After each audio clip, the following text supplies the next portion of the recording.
안녕하세요. 현자 서민입니다. 얼마 전 문재인 대통령이 코로나19 특별 방역 점검 회의에서 이렇게 말했지요. 백신 수급의 불확실성을 현저히 낮추고 있다고 자신 있게 말할 수 있다. 전 이 말 듣고 분노했습니다. 여러분, 이 말이 무슨 말인지 한 번에 이해가 가세요? 쉽게 얘기하면 이겁니다. 백신 구할 수 있을지 없을지 모르겠지만 어찌됐건 노력해 볼게. 허허허, 이 말입니다. 쉬운 말을 이렇게 어렵게 굳이 돌려가면서 사람들 쉽게 이해하지 못하게 얘기하는 거예요. 왜? 백신이 없으니까. 근데 정부는 11월에 집단 면역 달성하겠다고 약속했거든요. 그래서 지금 우리 국민들이요, 정부의 그 말만 믿고 11월까지만 견디자. 대출을 받든 폐물을 내다 팔든 허리띠 졸라가며 피눈물 흘리며 어떻게든 그때까지만 견디자 그러고 있거든요. 그런데 그때 집단 면역 못 이루면 그때는 이 사람들 다 파산하는 거야. 코로나로 안 죽어도 생활고로 죽는다고요. 그래서 지금 11월이 중요한 게 아닙니다. 정확히 얼마나 견뎌야 하는지 신뢰할 수 있고 투명한 방역 계획을 사람들한테 알려줘야 해요. 그래야 다시 계획을 짜서 버티죠. 근데도 백신 확보 못한 것 들통날까봐 말을 저렇게 어렵게 돌려가면서 합니다. 왜 그럴까요? 현자로서 그 비밀을 알려드릴게요.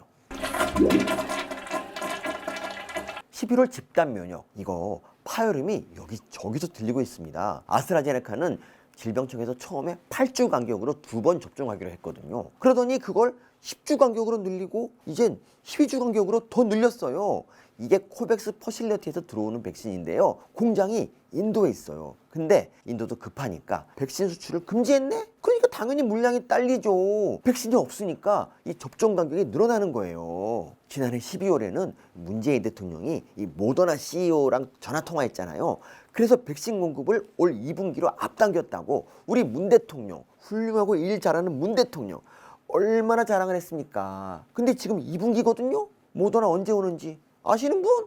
아무도 몰라요. 게다가 지금 미국에서는 항체 생성률 높이려고 부스터샷이라고 백신을 한 차례 더 맞는다잖아요. 근데 미국은 백신 개발 자금을 대면서 이 백신 선적권을 확보했어요. 미국이 부스터샷 놓는다고 백신 선정하면 우리한테 올 물량이 없어요. 미일 정상회담하러 미국에 간 일본 스가 총리는 1억 회분 화이자 백신 확보했는데요. 이게 어떻게 가능했냐? 미일 정상회담 공동 성명에 이렇게 써 있어요. 쿼드 가입국들은 백신 파트너십을 통해 코로나19에서 벗어나도록 노력한다. 그러니까 이 쿼드에 가입한 덕분인 겁니다. 근데 우리는 미국이 쿼드 가입하라고 해도 버티고 있잖아요. 그러니까 백신 더 못 구하죠. 이러니 이번 달에 화이자 25만 명분 들어오는 거 말고는 언제 백신이 또 들어오는지 확실한 게 정해진 게 없어요. 그 결과 접종률 3%, 세계 111위, 르완다보다 접종률이 낮습니다. 서민의 현자 타임. 정말 현실적인 대안도 있어요. 러시아 스푸트니크 백신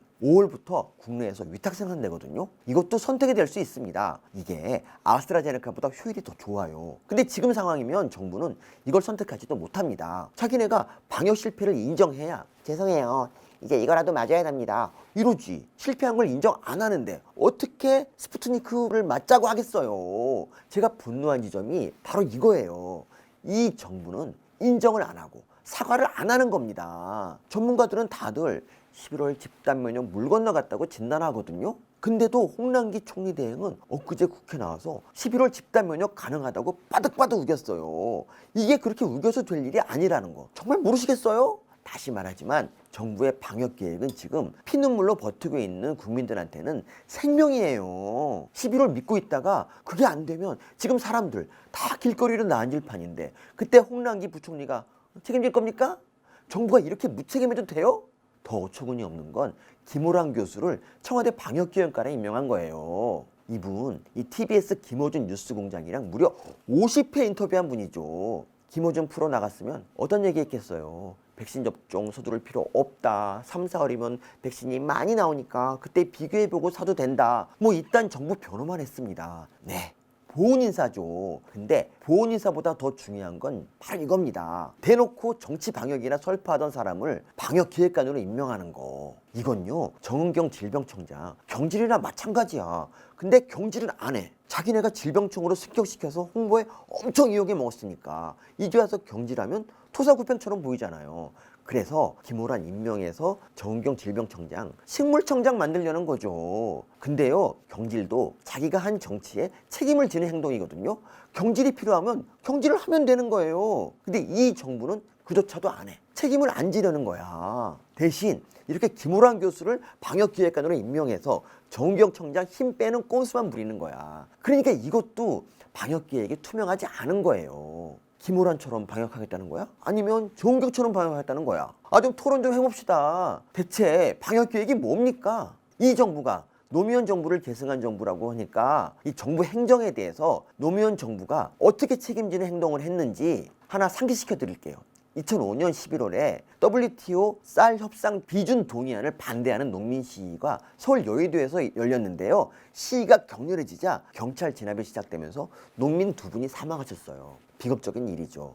그래서 노무현 대통령이 직접 대국민 사과하면서 허준영 경찰청장 자진 사퇴시켜 버렸어요. 이 정부가 계승했다는 참여정부는 이렇게 이 정부의 잘못된 행정에 책임졌는데 문재인 정부는 대체 어떤 책임 있는 모습을 보였나요? 오죽하면 이재명 경기지사까지 이 정부를 불신할까요? 경기도가 독자적으로 백신 도입하겠다잖아요. 이러니 국민들 더더욱 11월 집단 면역은 물 건너갔구나 하고 지금 불안해 죽겠습니다. 사실 정부가 방역 실패를 이렇게 감추고 숨기고 꼼수 부리는 이유, 내년 대통령 선거 때문이에요. 선거 망할까봐 저러는 거예요. 근데 내가 충고하는데 11월 돼서 집단 면역 못 이루면 감추고 숨기는 것보다 더 망한다? 민주당 아주 쫄딱 망해. 그나마 선거에서 이기고 싶으면 지금이라도 국민한테 방역 실패 사과하고 명확하고 투명한 방역 계획을 다시 알려주는 거야. 정도를 걷는 게 항상 방법이야. 그리고 그 계획이 지금 죽기 일보 직전인 국민들 살리는 동아줄이에요. 그러니 이제 제발 어설픈 쇼로 숨기고 감추는 무책임한 정치 그만합시다. 국민들 생명이 달려 있어요.